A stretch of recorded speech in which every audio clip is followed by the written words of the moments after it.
two-person Czech indie team just accidentally became the poster child for standing up to gaming journalism, and their game exploded to over 200,000 wishlists because of it. This is a story of Knight's Path and how refusing to apologize turned attempted cancellation into the best marketing they could have asked for. So what is Knight's Path? Knight's Path is a medieval action RPG by Jan Tichota and Aamn. I'm American. My pronunciation of Czech things sucks. Apologies to these developers. But think Sekiro style combat with HEMA or historical European medieval arts inspiration set in a low fantasy Holy Roman Empire world. No elves, no wizards, just knights, folklore creatures, and a Gothic-style progression. Sounds kind of neat, right?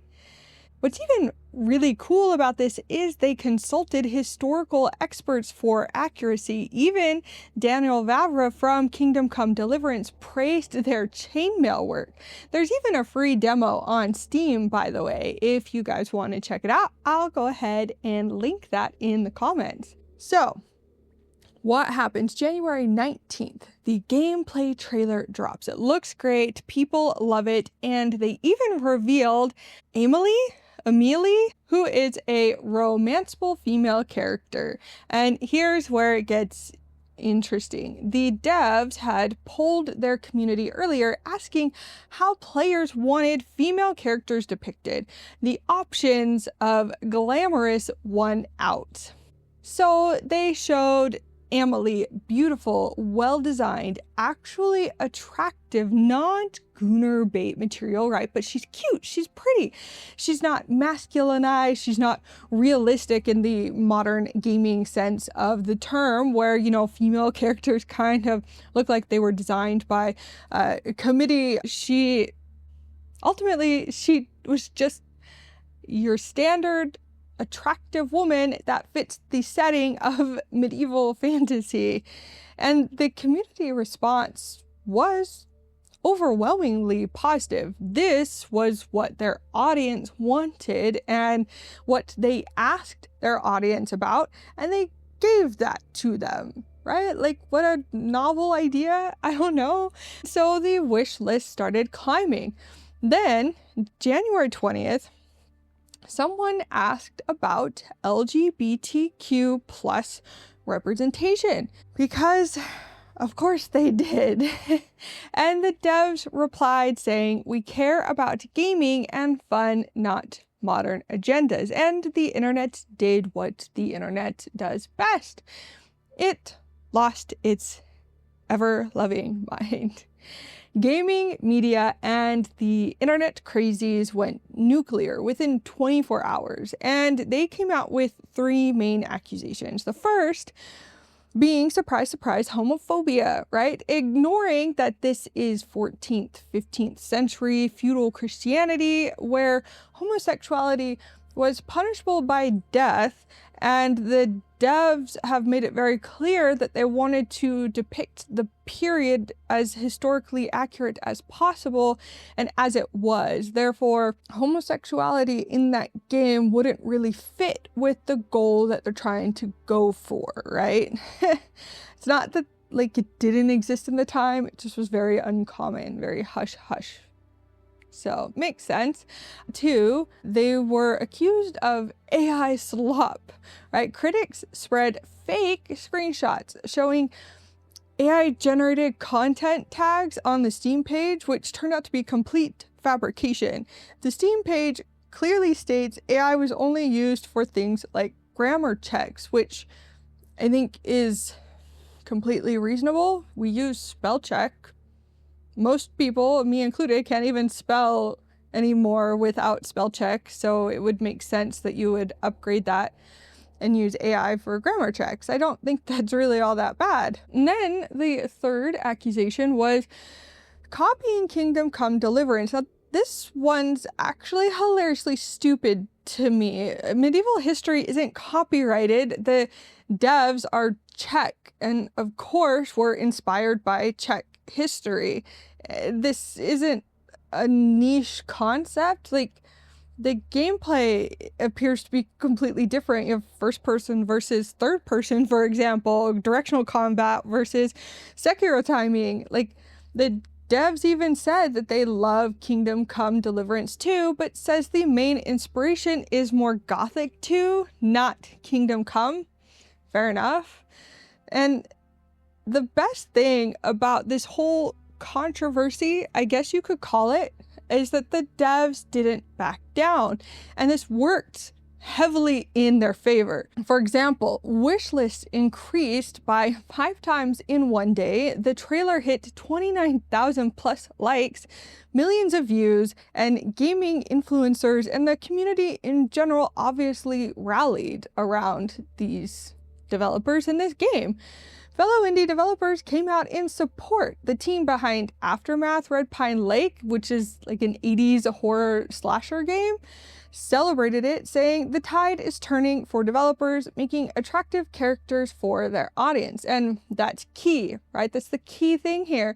Attractive characters for their audience, not for gaming journalists, not for Twitter, X, Reddit activists, or the crazies on the internet that would never buy and play their games. They wanted to make the characters for the people who actually buy and play this type of game, their target audience, what we've been doing for years and years and years, not even just in games, but entertainment in general. Not even entertainment, just it's good business. You make a product for your target audience or customer base, right? So the devs' response to all this comes out and they just say, back to work on the demo.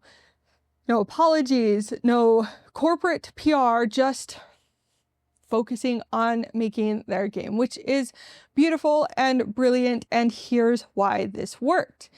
They know their market. People who want medieval HEMA combat and historical accuracy also want characters designed to appeal to them. They want that emphasis and passion on the historical accuracy, including the story.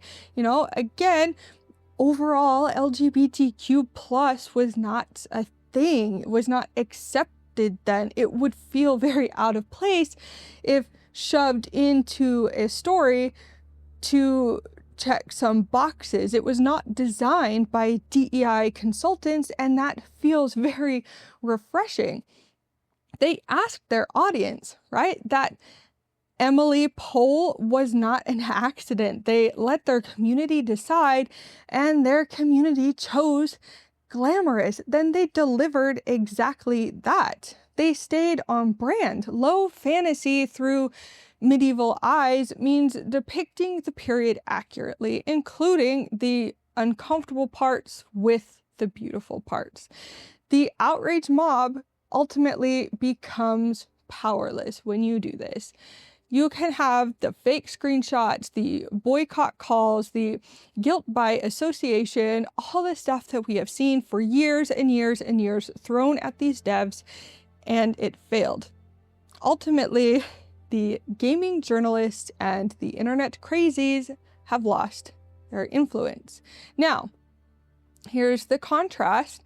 There's another medieval game called 1348X Vato, or Voto. I'm going to say Vato, featuring a female knight romancing a nun during the Black Death. Some decided to hold this up on a pedestal, claiming that this is the right way versus Knight's Path, but it's also getting heavily criticized for historical revisionism. Now, let's just say here, different games can take different approaches. That's completely fine. You can have a target audience, and it looks like for this game, the target audience is very, very different from Knight's Path. You do not need to make your game appeal to all audiences, okay? This is normal. This is okay. And for 1348 ex voto, whatever, I hope their audience shows up, and I hope they get success with what they are trying to do, as long as they can, you know, understand these are completely different games. However, I think it's important for them to also understand, if you build your identity on historical accuracy, then inject modern concepts into the game, you are breaking immersion. So that is going to deter a huge chunk of potential audience away from your game.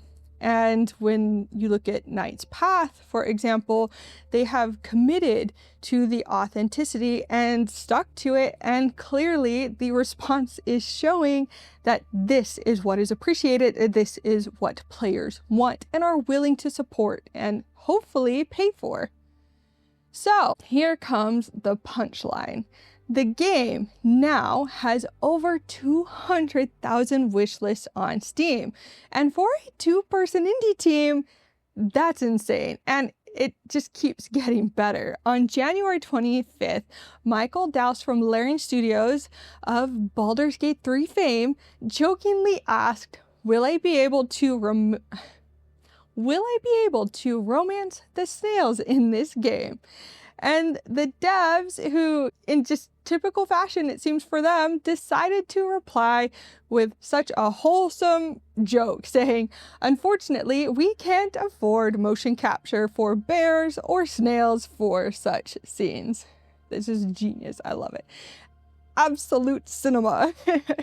So it's just perfect, right? Even when a major studio just pokes fun at you, you can keep your humor and stay on message because you're confident and you know that what you're doing works. Because honestly here, I am going to side with Knight's Path, not because of politics, because I support creative freedom and really want more quality games that feel unique and less checkboxy and can actually understand who their target audience is and give them what they want, right? The attempted cancellation spectacularly backfired, and I'm here for it. The fake screenshots all got exposed.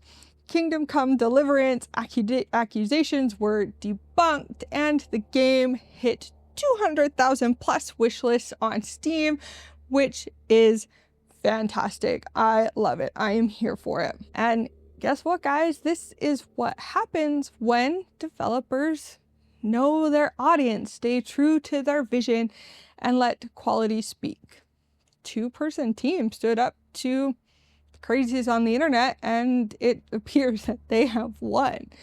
Will the game be good based on the HEMA combat, Gothic progression, historical accuracy, and passion behind it? I think it has a really good chance. I'm really hoping that it does. All of this doesn't guarantee that they can put out a solid game, but they have earned enough respect from me that I am invested in their success and I am willing to give it a try. I'm going to be wishlisting it. If this is something that you are interested in, I think you should too. I do have links in the description. I would love to know your thoughts in the comments. Is this a game that you have wishlisted? Is this something that appeals to you? Do you respect what the developers have done here? Even if this isn't your typical game, is it still something that you would be willing to try because of the way the devs are trying to approach their development and their focus? I'd love to hear from you. Anyway, that's all I've got for you today. Thank you so much for watching this video. I hope you have just a fantastic rest of your day, and peace out. Bye.